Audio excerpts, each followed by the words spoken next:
I think there's a perception that it's all just for aesthetics. That's what I thought originally too. So I don't blame them for it. I work with guys who are in their 40s, 50s, 60s, and they're married and have kids. And a lot of them like feel kind of guilty about taking care of themselves. I have a wife, I have kids, I have a job. I have to put all that before me. I've seen the pattern so many times. Fitness is always like, oh, it's nice to do. Like, it's a nice thing to do, but not like, oh, this is an essential part of your well-being. The actual process of getting in shape is very simple. Not easy. I'm not saying easy, but it is simple. Can we compare biceps? You might beat me there. Really? I think you're hilarious, and I'm so happy. You. Yaakov Fein, everybody. Welcome to the podcast. Thanks for having me on. My pleasure. My pleasure. Hi, and welcome to the Dayna Show, where we discuss in English day-to-day life of Israeli citizens, our concerns and aspirations for the country, and everything in between. I'm your host, Dayna Kaplan, and we're so glad that you could join us. Before I start, I always mention the hostages, that we still have 59 hostages. And literally no day goes by that I don't think about them and what they're going through. And my heart won't be still until they come back. You know, it's still really, really difficult. I can't believe they're still there. I can't believe they still have to mention it. Yeah, it's pretty crazy. Pretty crazy. So, Yaakov Fein, you are a health and fitness coach. Yes. Out of Yerushalayim. Yep. And I really like that you're here because you're probably one of my only hope of finding a shidduch. Please make religious men better looking and more fit. Please. I'm trying.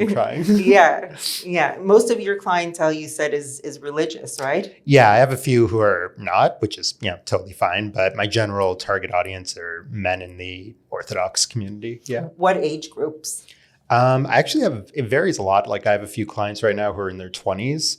I have some that are in their 50s and 60s. So I don't have a specific, age demographic, but, just as long as the guy I'm working with is willing to show up and take things seriously, then, I'll do what I can to help them. And where do you train them? So I actually do all my coaching online. So, oh, really? Yeah. So I got certified as a personal trainer in January 2020, right before COVID. And the first 2 months, I had like a few clients to start off, and I was thinking, oh, this is great. I'm off to a good start. Then COVID hit and I had to stop. Oh, God. And for a few months, I was like, oh, this will blow over and I'll get back to work. But it wasn't going away anytime soon. So a friend of mine was doing online coaching, which I heard about, but I didn't know anything about. And I was kind of hesitant, but at the same time, I was thinking, well, this COVID thing isn't going to go away anytime soon. So he put me in touch with his business coach, and suddenly I was doing online coaching. I was like, oh, this is so much better. I can work with anyone in the world, takes less time out of my day. I can help them not just with the working out, but with food also, and habits and accountability for, just staying on track in general. And my clients, when I started getting clients online, they were getting better results than my in-person clients. So I thought, okay, I'm going to stick with this. Yeah. So they have to be also really serious to do it. Yeah. Because there's like not a lot of accountability. You're not there to motivate them physically. Yeah. And push them. How do you know that they're doing the workouts right? That they're doing the movements correctly? Well, first when someone's interested in working with me, I go through a whole interview process. And it's me assessing, like, are they serious about this? Because sometimes, people, I'll talk to them and they'll be like, okay, on a scale of 1 to 10 with motivation, I'm a 6 out of 10, which is not super serious. I'll be like, hey, listen, you need to be at least an 8, 9, or 10 for this. So let's leave this on the table and come back to another time. So when they show up and they sign on, they're very serious off the bat about showing up. But as far as, making sure they're doing what they're supposed to be doing, I use an app to coach them, and they have to sign that they did the workout, and it shows them how to do each workout with, correct form. And if for whatever reason they're still not sure, they send me a video of them doing the workout, and I just correct their form on the spot. So, do you know that a few years ago I competed in a bodybuilding competition? Really? Yeah, like an online bodybuilding competition. It was only for 1 month, basically. Mm-hmm. And I was doing this program with one of the athletes from CrossFit, and she put it out there. And we also, it was the same thing. You had to make a check mark of all the things that you did. It was working out twice a day, drinking 4 liters of water. They would give you the workout and also the food that you ate. And I won. Wow. I won. I'll show you the pictures after. Great job. I won the competition. I was the oldest one, but I won the competition. And the reason I did it is because I really wanted to see what my body would look like if I followed that formula. Yeah. And it was really hard. Oh, I'm sure. I don't think I could do bodybuilding competitions. No, it was really, really hard, but I looked amazing. Yeah. I looked amazing. Yeah, I'm sure. But then, you gain all the way back because it's like you can't continue. Yeah, I have friends who've competed and they told me like, as soon as it's over, you're like eating a ton, which I don't blame them. Well, you can't maintain that kind of lifestyle. Oh, and it also screws you up a little bit because then you're like, you start eating regular food and your body doesn't know how to digest it. It's like it's confusing, but it was a great experience. I remember a guy came to me once. I was like, hey, why do you want to work out? I was like, well, to be honest, I have dreams of like getting into bodybuilding competitions. I'm like, that's great. I'm not the guy for that. I'm like, if you read my content online, I talk about sustainability a lot. Yeah. Having room to enjoy Shabbos and holidays and just a good time with friends and stuff. Like I'm able to do all that stuff and still get in great shape, and same with my clients. Well, I think that's really the goal of fitness. It should be the goal of fitness in general, is like how to incorporate that into your life in a sustainable way. It should be something that lasts your whole life. Oh, absolutely. Which is why I'm very, very, very against like crash diets or just silver bullet solutions or like 2-hour gym sessions or whatever. Yeah. You can't keep that up. And I tell my clients, if you can't imagine yourself doing this like long term, then it's not worth doing. 100%. Like I'm 52 now. Every single crash diet, crash workout, whatever thing that I've done has always failed. And I was successful doing it, but as soon as it's over, you're right back at the start. Yeah, I had that problem where like at the beginning of my fitness journey, I was eating too little. And it was just leaving me hungry and low energy. Yeah. Eventually I was like, oh, if I eat a little bit more, like I don't get, temptations to like binge and stuff. So. Yeah. Let's change the subject. I want to know about your, what was the impetus for you to make Aliyah?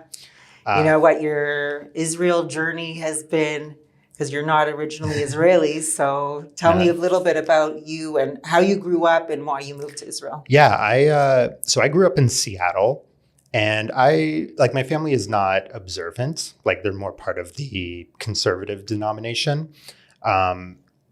And growing up, I have cousins, aunts, and uncles who live here in Israel. So we would come here for trips, for bar and bat mitzvahs and all that. And I always thought growing up, this country's great. I don't see myself living here, but I love visiting though. And I love the atmosphere and the environment. And this is before I became Orthodox and, got more into Judaism. Even though I came from a secular family, I ended up at a Jewish high school that was, Orthodox. And I had all these friends who, kept Shabbat, kept kosher, which was, I knew about, but was kind of like foreign to actually doing.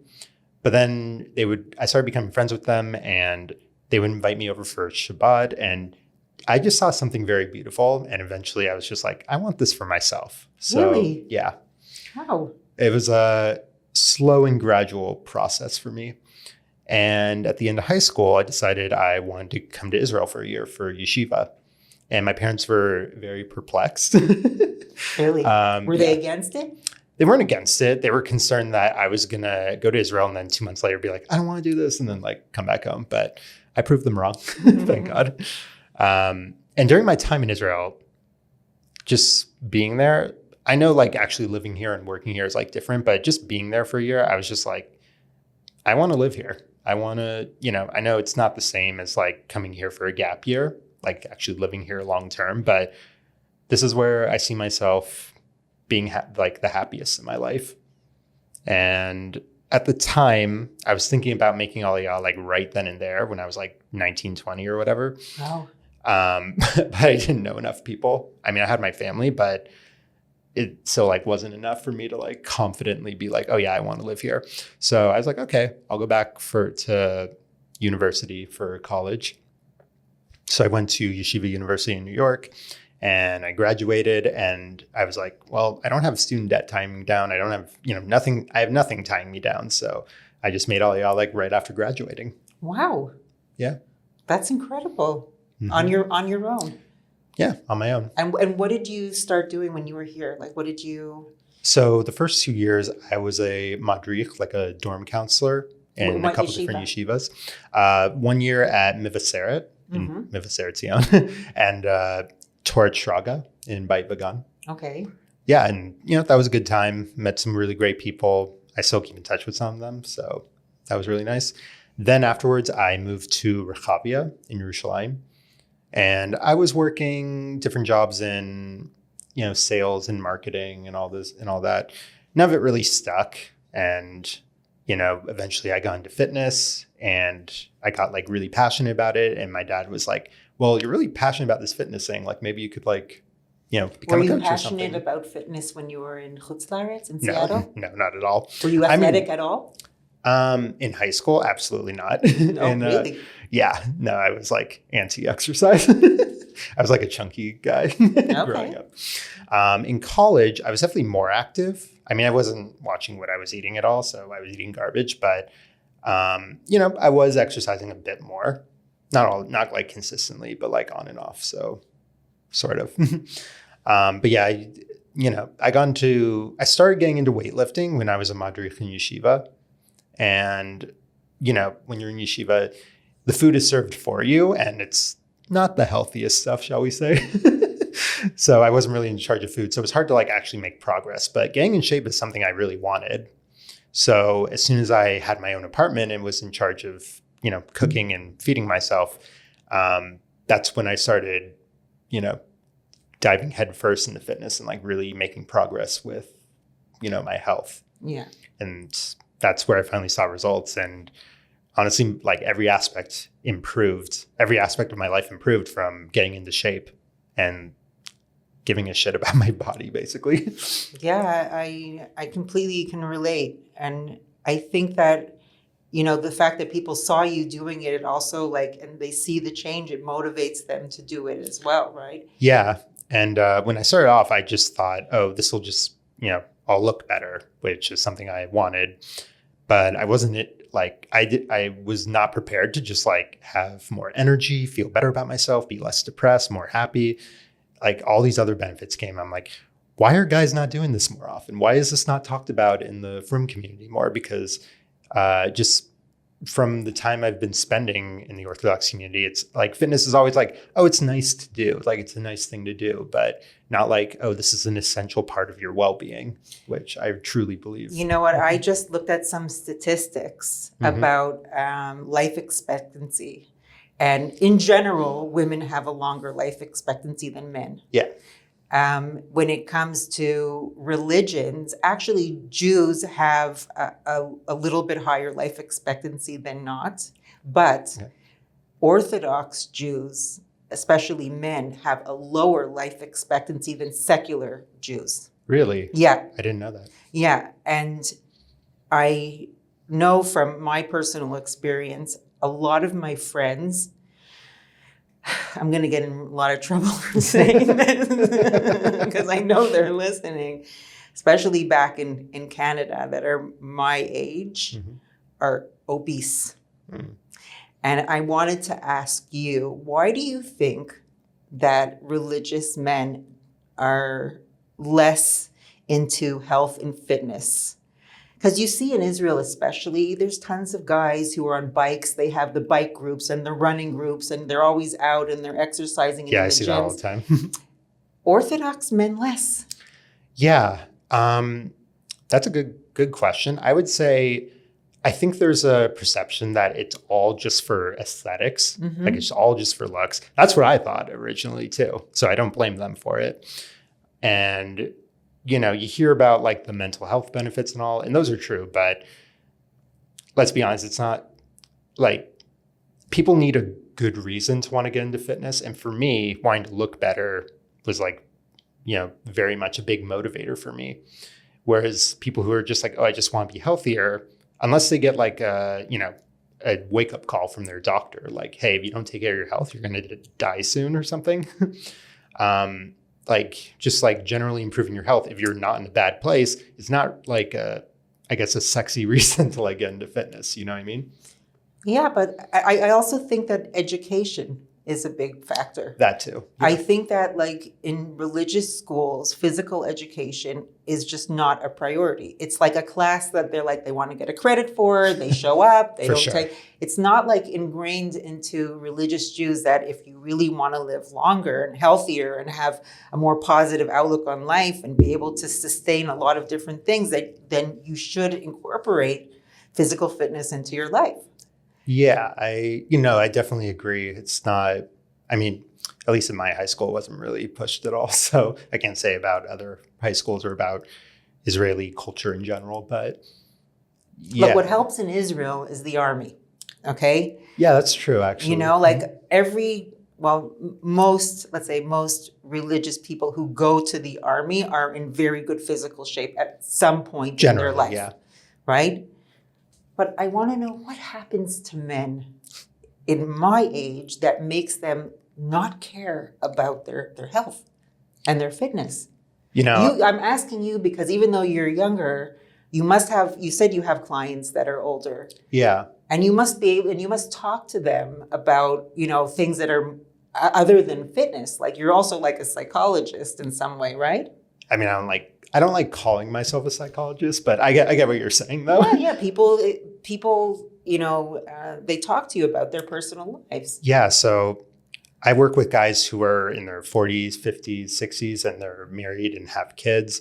And a lot of them like feel kind of guilty about taking care of themselves because they think to themselves, I have a wife, I have kids, I have a job, I have to put all that before me. And then like once all those things are taken care of, then I can take care of myself. And I'm like, no, other way around. And I can't say that from personal experience. I've seen the pattern so many times. And like you really have to take care of yourself because then you have more energy, you're in a better headspace, and your capability to take care of others just drastically improves. 100%. And if you put yourself last all the time, you're just running on fumes. You're just not showing up the way you should. Listen, my approach is like the facts don't care about your excuses. At the end of the day, you don't do it, like you're going to suffer. And if you can make excuses all day long for how you don't have time for this, you don't have time for that. How many people sit on their phone for an hour at least a day, cumulatively, and waste time? You could spend a half an hour doing some kind of body weight workout in your office, and it will have a huge impact on your life. Yeah. Yeah, I know. Whenever a client tells me like, oh, I have trouble like finding time, I say, okay, open up your phone right now and go to like, I forgot what it's called, but the part of your phone that tells you like how much time you're spending on it and like on which apps. And I'll be like, oh, I'm spending 45 minutes on Netflix or like whatever it is they're doing. And I say, okay, you do have time. It's just, instead of saying I don't have time, just say like, I'm having trouble prioritizing myself, which is, it's a challenge. So I'm not like blaming them. But when you say it's a challenge with prioritization, you realize like, oh, this is like my responsibility, basically. How do you motivate people? How do I motivate people? Well, like I said, when I interview someone, like they're already coming to you with a desire to do it. Yeah, exactly. Okay. And I interview to make sure they're 100% serious.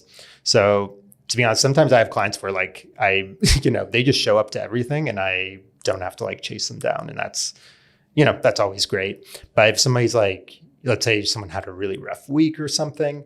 Well, first sometimes I'll like go back to the drawing board with them, be like, okay, why did you want to get into fitness? And they're like, well, I feel unattractive. I feel low energy. I'm unhealthy. And then I kind of have to remind them of like, what happens if you don't, get this down basically. And I try to remind them that, remember, this is like this isn't like you get to your fitness goal and that's it, you're done. This is like something you're building for life. And then sometimes we'll look at the plan they're doing and say, okay, what can we adjust to make this a little more sustainable for you? So like I had one client who was struggling for a bit and he was working out like 4 times a week. So I said, okay, what if we change the workout routine to 3 times a week? He's like, oh, that would make it much more sustainable.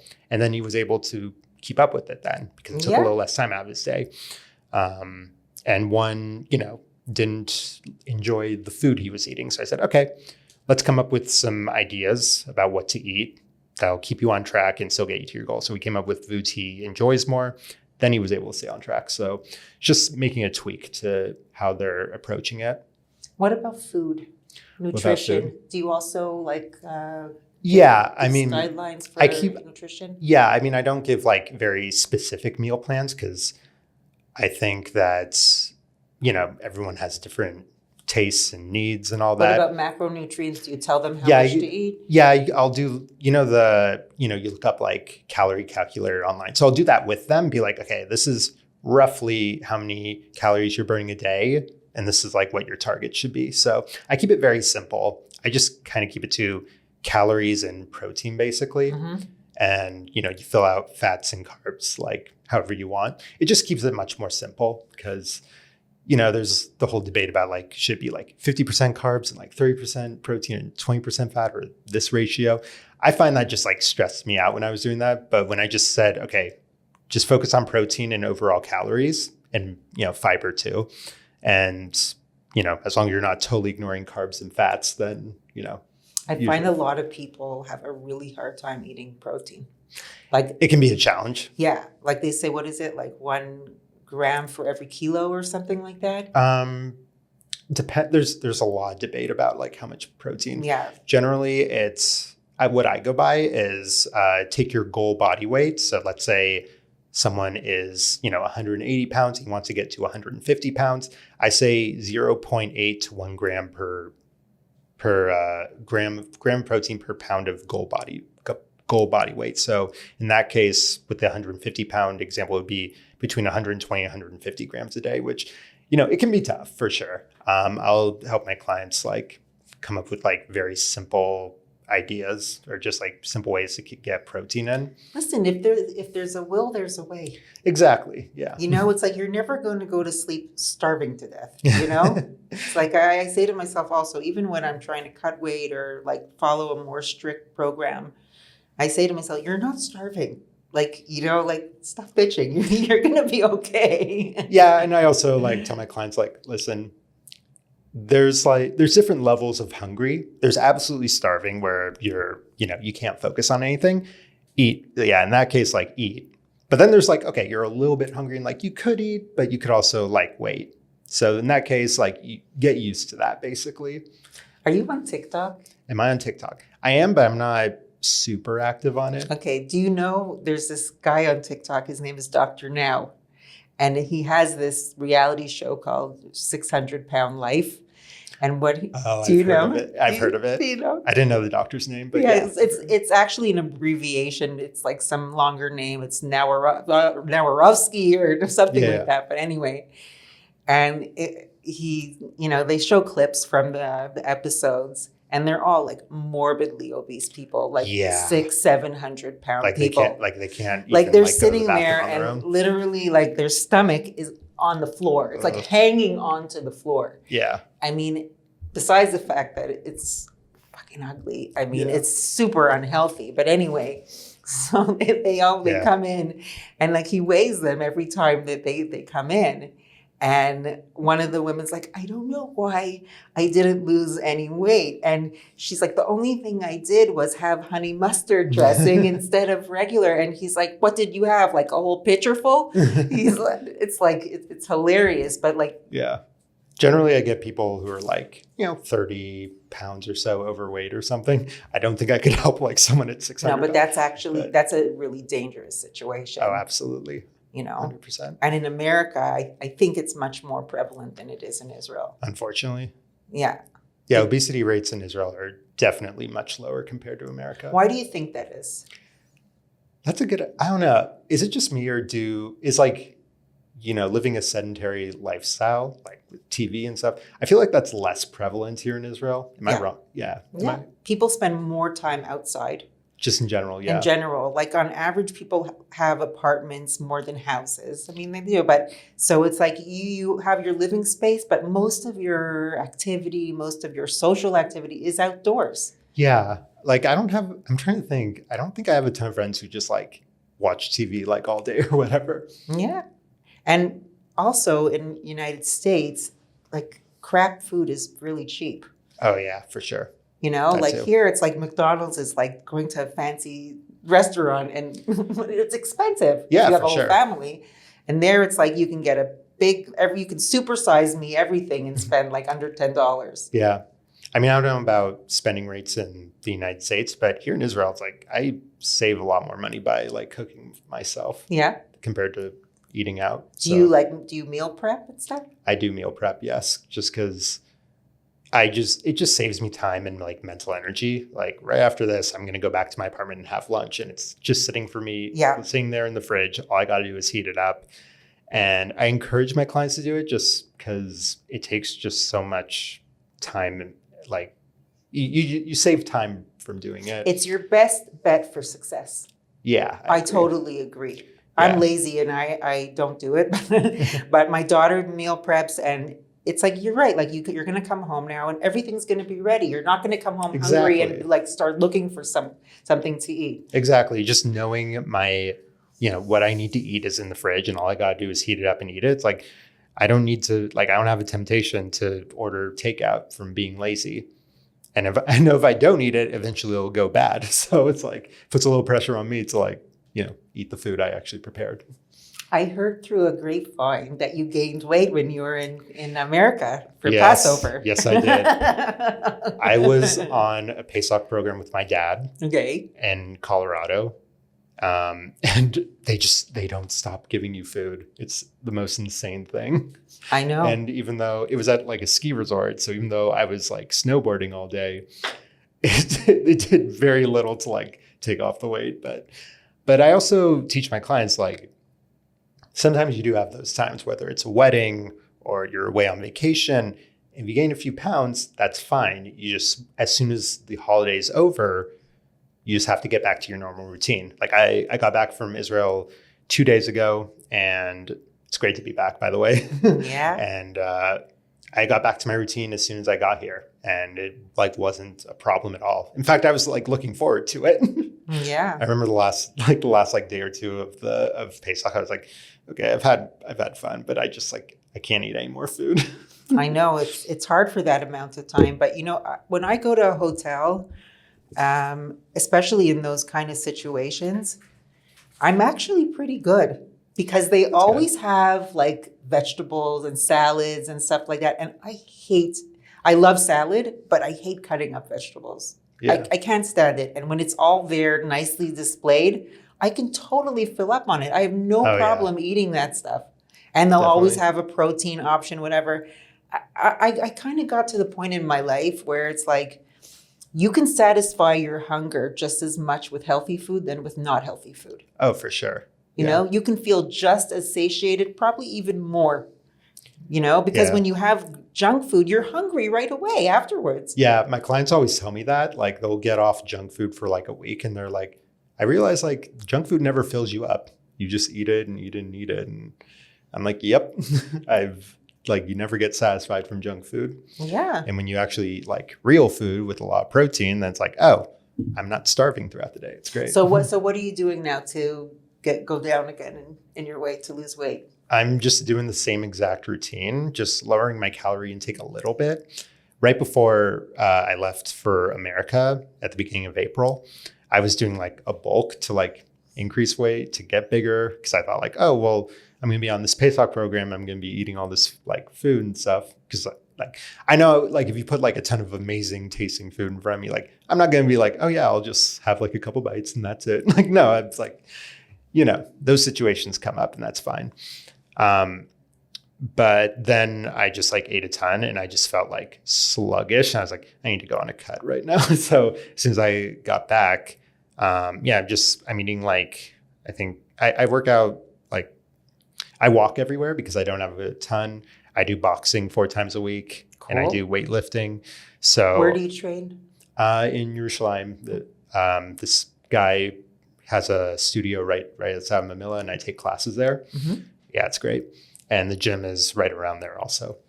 So My yeah. gym is here. I don't even have to get dressed. I see that. Yeah, well, I have a bench and an elliptical in the other room too, Oh. and a pull-up bar. That's great. Yeah, I don't have time to. I don't want to get dressed and go somewhere. I hear that. You know, I And mean, obviously, it's important in terms of social, but I like having the convenience here. I love the atmosphere of a gym. I can see why people would want to work out at home.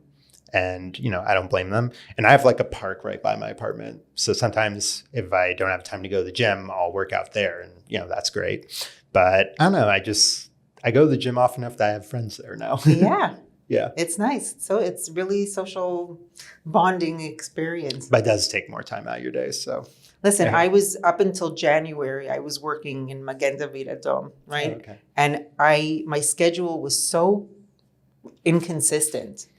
And before that, I was doing weightlifting, right? I was doing Olympic weightlifting. I like snatches, clean and jerks, and stuff. That kind of thing requires a lot of investment in time and energy. It's not something you can play around with. You have to be really well rested, Yeah. well fed. And I decided, you know what? I don't want to lose my fitness. I really want to maintain it, but I'm going to have to change things around. And I think that's really important thing for people to understand. It's like, it doesn't have to be one way. You know, there's so many different branches that you can totally acclimate it to your life.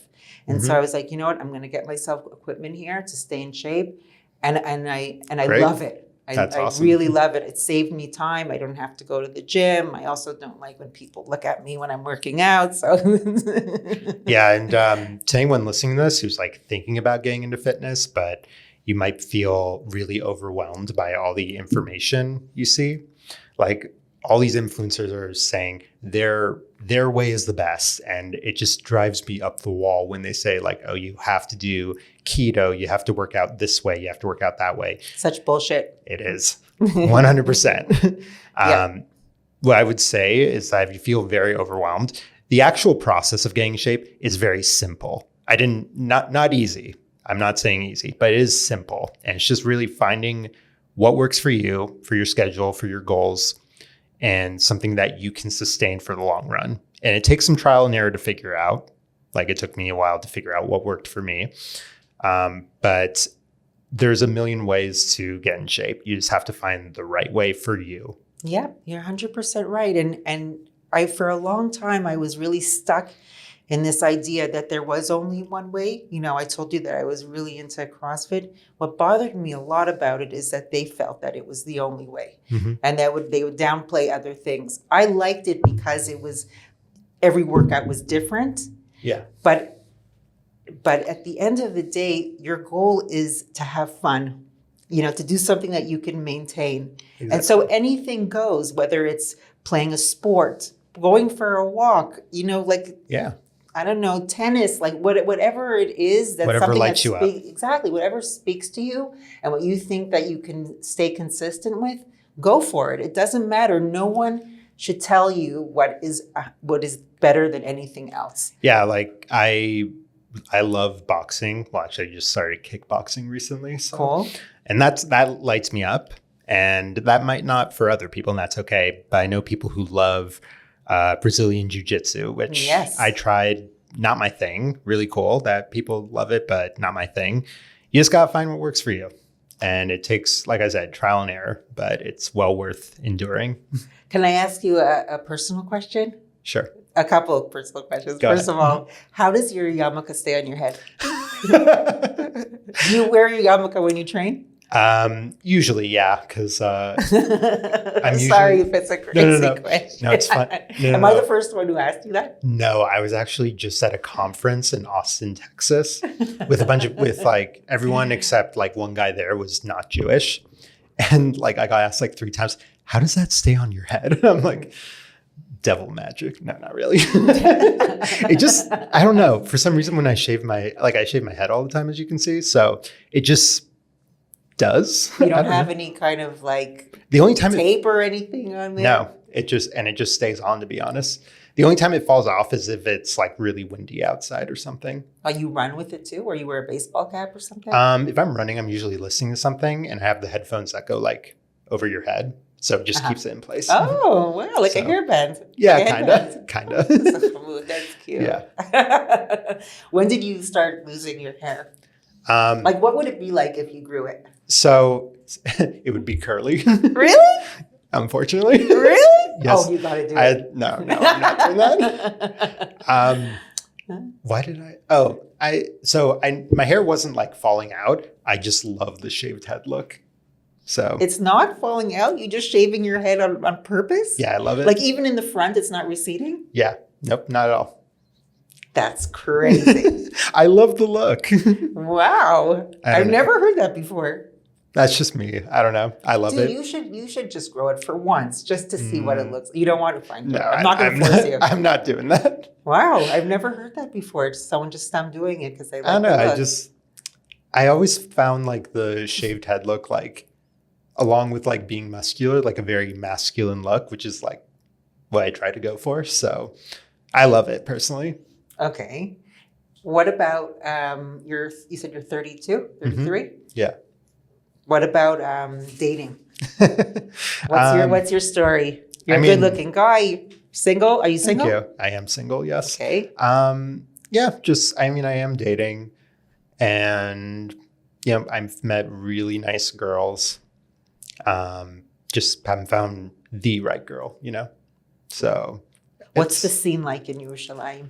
I get set up decently often. I have, friends who are like, hey, me and my wife have someone in mind for you, blah, blah, blah. So I definitely have options. There's, a lot of dating events going on, which something I just like realized recently is that when I go to these dating events, there are times I go and I have like, I have to like find a girl to go out with or whatever. And then I'm stressed out. I have a bad time. And every time I say to myself, like, okay, I'm just here to have fun. Like, I don't care what comes out of it. I end up going out with someone I meet there. So, really? So yeah, I've been. Have you had girlfriends here? Yeah, a few, not in a while, but a few, yeah. What are you looking for? Maybe I can hook you up. Maybe you could hook me up. Let's see. Well, like, Dati Lumi, like, Orthodox. What age group? I guess like mid to late 20s or so. Mm-hmm. And, doesn't have to be as into fitness as I am, but, takes care of herself to some extent, speaks English, and, wants to stay here in Israel and build a family. Are you happy that you moved here? I'm very happy. Like when I'm in America, I love visiting for a little bit, but after like a week or two, I'm like, something is missing in my life. And, just being here, I love all the people, like most of the people I've been meeting have just turned into some of my best friends. And what's your favorite part of living here? It's one of those things I can't really describe, but I just feel fulfilled, like I feel close to God. I don't know. It's just like that feeling in my gut that this is where I'm meant to be. Yeah, I know. I always want to go on vacation, mm-hmm. but I think about where I want to go. Mm-hmm. And I'm Canadian originally. Mm-hmm. I definitely I miss some of my friends there, but it's really dangerous now. Yeah. In Canada. Toronto? Yeah, in Toronto. Mm-hmm. I don't want to go there. As a matter of fact, my father, Alav Shalom, he had like a Judaica store in a relatively Jewish area in Toronto. And I just saw yesterday that whole center has been vandalized. Oh my God. Yeah. Windows crashed, like graffiti, stuff like that. And I can't believe it. Like it's happening so quickly and they're not doing anything about it. Oh, it's horrible. And so it's like, I think to myself, where do I want to go on vacation if I leave Israel? And I don't have a lot of options. I definitely don't want to go to Europe, Yeah. Like I don't want to go to Amsterdam. I don't want to go to Sweden, obviously. I don't want to, all these people, dangerous. Like I think I would have so much anxiety being in a place and seeing all of these pro-Palestinian rallies everywhere. Yeah, it's a little frightening to see. And if I did go to Europe, I'd probably like be wearing like a baseball hat or something. Yeah, I mean, I'm lucky because I don't particularly look Jewish, but like, can you believe we're having this conversation? Yeah, it's very crazy. What do you think is going to happen? I don't know. Because every time I say this can't get any worse, something happens. I'm like, oh, it got worse. And I don't know.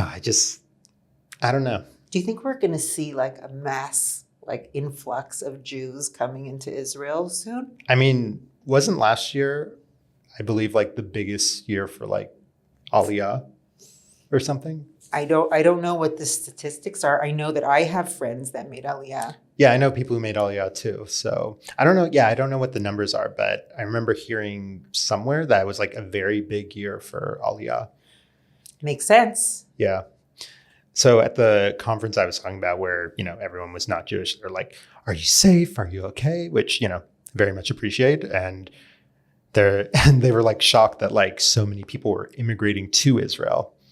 And they're like, wait, you're like literally in a country that's at war and people are immigrating there? Like, yep. Because it's safer here than it is in Chutz La'aretz. Ironically, yeah.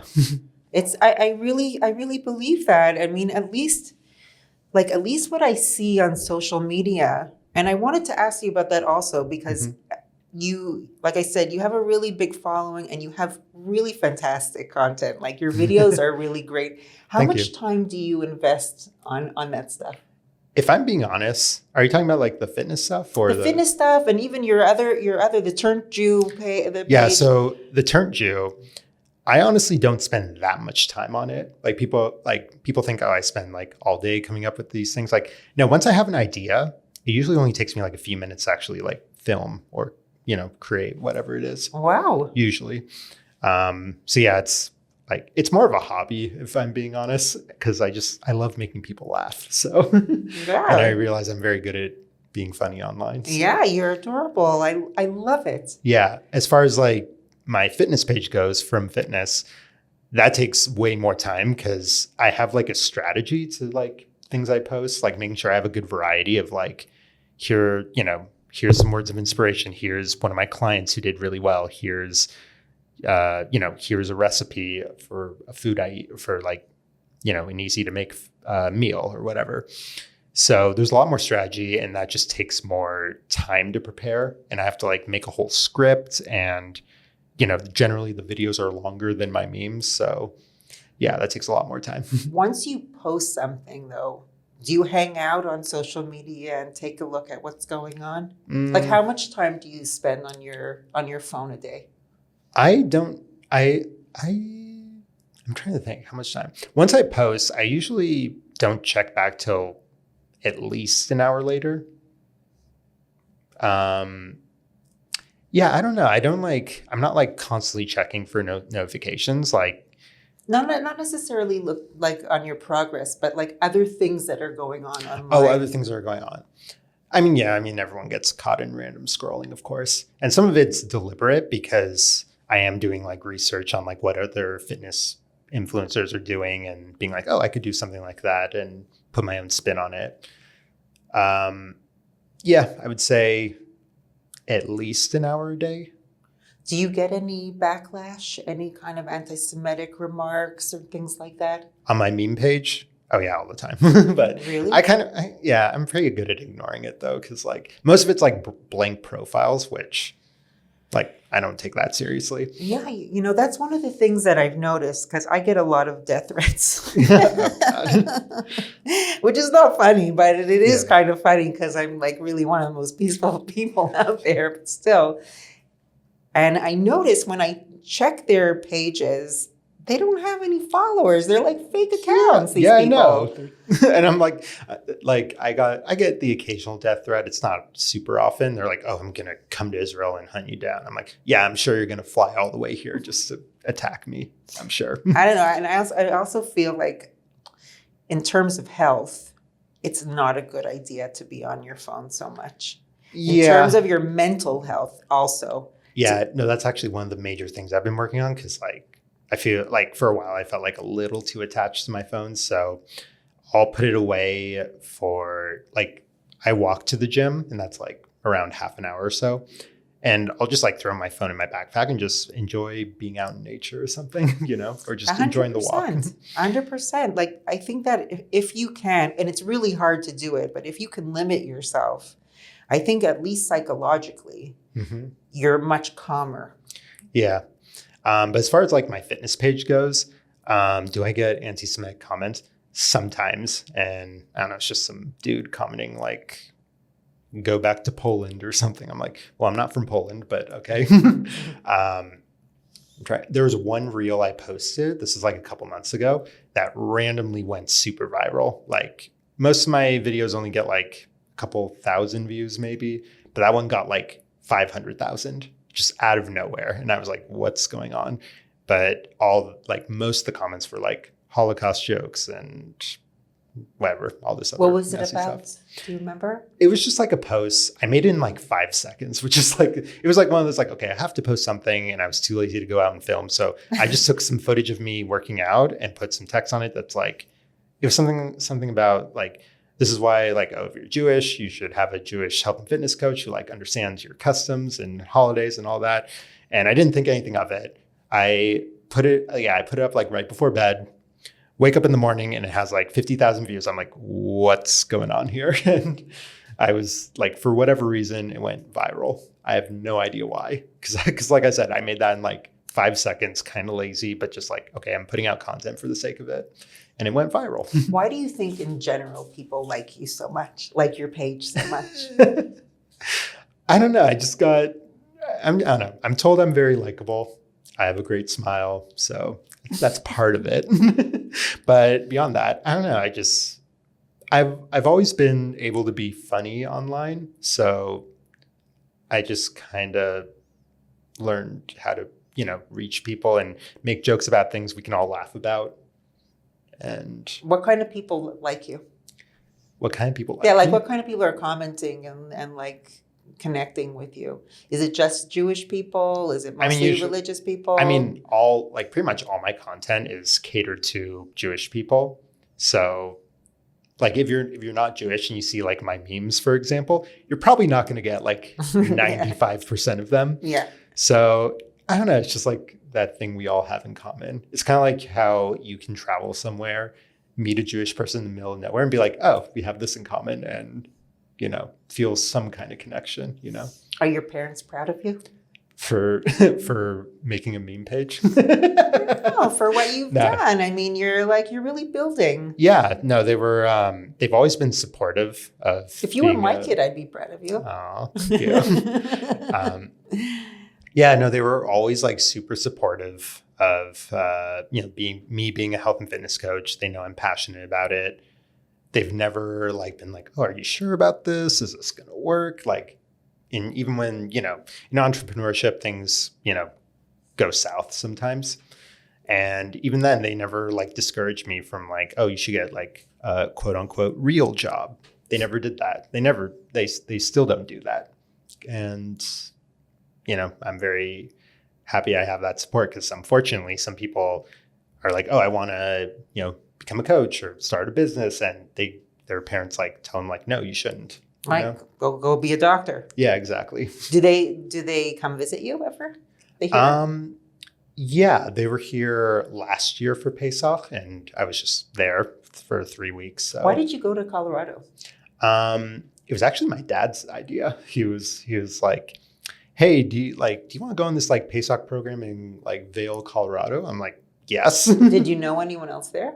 No, I got recognized a few times from Instagram. No kidding. Oh, it happens all the time. Really? Yeah. Dude, it happens all the time. Wow. So I have a friend who like didn't believe me that like I get recognized in public. And then 5 seconds later, someone's like, oh, you're the Turnt Jew. I'm like, yep, that's me. Wow. That's so cool. And when I landed at the airport 2 days ago, I was waiting for a taxi to take me back to my apartment. And someone's like, oh, you're the guy from Instagram. I'm like, yep. That's so cool. And he asked for a picture. Yeah. Do you give out signatures? Autographs? I've been asked for an autograph twice. Holy shit, for real? Yeah. That's so cool. Well, you keep looking at the light. You like the light? No, it's great. Yeah. Thank I love the whole setup. Yeah, isn't it fun? Yeah. Anyone can do it. Anyone. If you Yeah. weren't doing this health and fitness, what else do you think that you would be interested in doing? I have no idea because this is like my passion. So Is it something that you want to do forever? I don't know about forever, but I love what I do right now. I don't see any reason to stop. So I don't know. That's a good question. Like, what would I be doing if I Well, what are wasn't your doing other this? interests? Do you have other hobbies besides training? Besides training, making memes, obviously. As far as like, those are like my main hobbies. Yeah. So What about music? what What kind of music do you like? So I'm kind of a metalhead, actually. Cool. Okay. Yeah. I started getting more into like Jewish music though, because I feel like okay, I gotta listen to some of this. I'm like, oh, this is actually really good. So now I have a whole Spotify playlist for that. What kind of Jewish music? Israeli music or American music? Usually American. Yeah. What, like Miami Boys Choir? I think I have one song from them on there. Really? My playlist. Oh yeah. my God. What, Mordechai Ben David and Avram Fried? I think they're on there. Yeah. Holy crap. Oh, wow. Okay, good. Listen, there's some good stuff out there. Yeah. I would love to get into like an instrument or something. I don't know what I would play, like maybe piano or something. I don't know like how singing works, like in terms of like, oh, if you're born with a good, like if you have to be born with a certain voice or if it's something like anyone can get better at. But I don't know. It'd be cool to be like become a singer or something. Well, my daughter's a singer. Oh, and that's cool. she has a fantastic voice, but her whole life she's been going to like voice lessons to learn how to use it better. Got it. And I honestly believe if you have a dream to do anything, you could do anything you want. That's true. Yeah. You know, like, do you have a good voice? Do you think that you have a good voice? Well, when I hear myself on video, I hate hearing myself on video. So I don't know if I'll ever like actually watch this podcast on YouTube. I know. So You know what I mean? like, I have a really hard time listening to my voice. I don't know. I've never had anyone say like, oh, your voice is terrible. So it's probably just more in my head. When you go to shul, do you go to shul? Yeah. Synagogue, yeah? You Yeah. go every Shabbat? Usually, yeah. Yeah? They ever ask you to stand up and lead the minyan? Oh, God, no. No? I've never been So- asked. Wait, so maybe you should like offer. I don't know. I don't want to subject everyone to torture. Are you a so. little shy? I'm getting that yeah. vibe that you're a Oh little yeah, shy. I'm like I can be shy. Depends on the situation, but yeah, I can be It's shy. so crazy. Yeah, I know people. Just from what I do, people are like, "Oh, you must be very outgoing and out there." I'm like, no, I'm like very much an introvert. I'll have times where I'll be in a social situation. I'll be like, man, I want to go home. Is that why you're sticking with the online coaching? No, not necessarily. Like, have people asked you to train them, one-on-one? person? In person? Yeah, and I explained to them like, hey, listen, I don't think that gets people the best results because it's not just working out that people need. It's also help with food and habits. And I think that people should learn how to show up on their own because because you can't be there forever. exactly. And when I started off as an in-person trainer, when I got into online, I was doing both in-person and online. And I went home for like, a few weeks. And during that time, my in-person clients did not work out at all because I wasn't there. Right. And they were like, and I realized, oh, they're very reliant on me being there. With online, they were becoming independent in the process. And I still check in with my clients even when they're done working with me. And I'll ask like, hey, how are things going? And they're like, yeah, it's like, I'm doing well. And I've been keeping up with all the workouts. So, I'm like, when I work with guys, I'm there to like give them the tools to take care of themselves for the rest of their lives. Tell me about the long-term fit success stories that you've had with clients. Let's see. Right off the top of my head, I have one client who I worked with for about a year, and he was in his 60s. I think he was 250 pounds when we started, and he got down to 200, and that was really great. Yeah, that's a lot. And I remember he told me he had his son's wedding at one point, and he was at a different wedding before, and he could barely dance because he was overweight. But now at this wedding, he was dancing like the whole night, and he didn't have to like take a break, basically. Wow. It was So great. you've really improved his quality of life too. Yeah, absolutely. Wow, that's incredible. And as much as I love helping guys, you know, get healthier and all that, that's great on its own. But when they tell me like, I feel more confident, I feel better about myself, that's great. Like I have a client right now who, I just remember when we started out, he just came off as very like kind of timid, and just from our time working together, he's like more bold. Like it's just something I notice. And he told me he's been putting himself out there a lot more. So He has great. confidence. he has confidence. Yeah. That's so rewarding for you. It's wonderful. Don't you feel like you're like part of the circle of life now, and that you're really involved in people's Yeah. It's, development? it feels good to have that kind of impact on someone's life. 100%. I had a client who contacted me just this week, right after Pesach, and I trained her 6 years ago. She wanted to lose weight because she was shidduch dating, and she wanted to look better. And she dropped weight, and she invited me to the wedding. Okay, and then so she contacted me this week, 6 years later, and she said, "I'm after my third kid, and I want to know if you can come back and help me get into shape again." Wow. And I was like, I almost started crying. I'm like, wow, that is like such a success story. It was so emotional for me. Mm-hmm. So I want to know if you could give the guests, anyone here who's listening, the viewers, anyone who's listening, some tips on how to get into shape, starting from nothing. Starting from nothing. So first, you don't have to do, when it comes to like cardio, let's say, a lot of people think, oh, I have to go running or I have to do this like crazy, ridiculous workout. You can go walking. Walking is a wonderful exercise. I like aim for, 8 to 10,000 steps a day. If you can do that, that's a great start.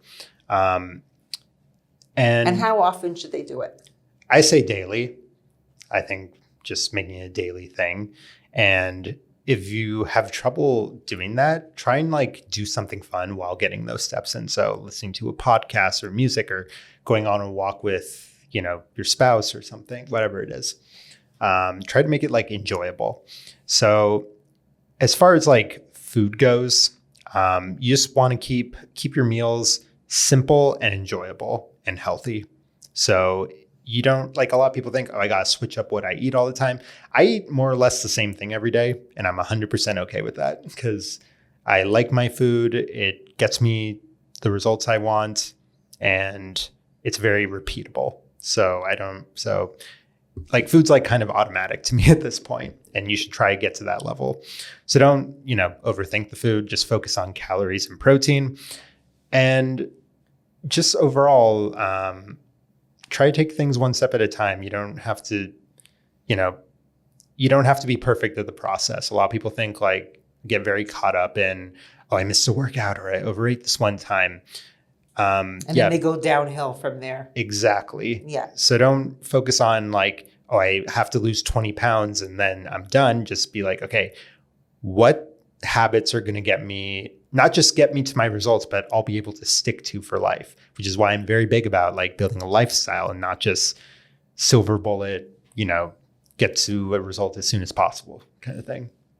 What's your weakness in food? What's one What's thing my that weakness? is like really hard for you to not eat? So it actually depends on the situation, but sometimes if I'm in a social situation that, is uncomfortable for me for whatever reason, I'll eat a lot more than usual. So is there any food in specific that you have any a weakness specific for? food? I mean, I'm always down for a good pizza. So. Yeah, so far it's a lot of people have that on their list. Yeah. Pizza's a hard one. It's delicious. Yeah. Can you eat a whole pie on your own? Yes. Me too. Yeah. Why does it go down so easily? I don't know. Because someone's like, oh, just have like, remember like, I don't know, like when I was a kid, I remember like 2 slices was like a meal. And it's like, that's like barely a snack now. I know. It's crazy. I was with my mom before Pesach. We went to get a pizza and my mom doesn't eat a lot at all. Mm-hmm. She finished off half the pie. My mom. And it was an extra large pie. And I'm like, what what the heck, Mom? And she's like, it was really good. I don't know. But it's like, I don't know, as you get older, you can sustain more pizza. Yep. Yeah. Any final messages you have for our guests, for our viewers?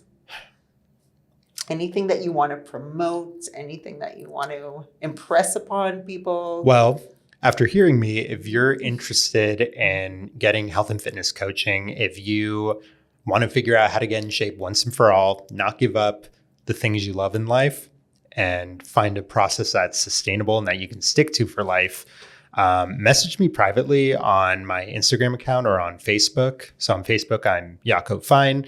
On Instagram, I mean, you can look up Yaakov Fein also, but also I'm from.fitness. I'm going to have all of your information on Okay, all of the descriptions, but Perfect. Yeah, contact him. Yeah, and you're worth the investment into yourself. That's what I would say. Can we compare biceps? You might beat me there. Really? Well, okay, you beat me. I hope you do. Okay, great. My Yaakov, pride. Yaakov, thank you so much for coming. You are such a shining light. Thanks for having me on. And it's so great watching you grow, and looking at your content is just, it gives such a good vibe and good energy for people. So I really appreciate that you came here today. Yeah, of course. I had a great time being here. Yay. Thank you. Bye, everyone. Bye. Thank you for tuning in to this week's episode of The Dayna Show. If you like what you heard, you can subscribe to the podcast, like and share with your friends on social media, and rate us 5 stars. Don't forget to tune in next week, and we'll see you then.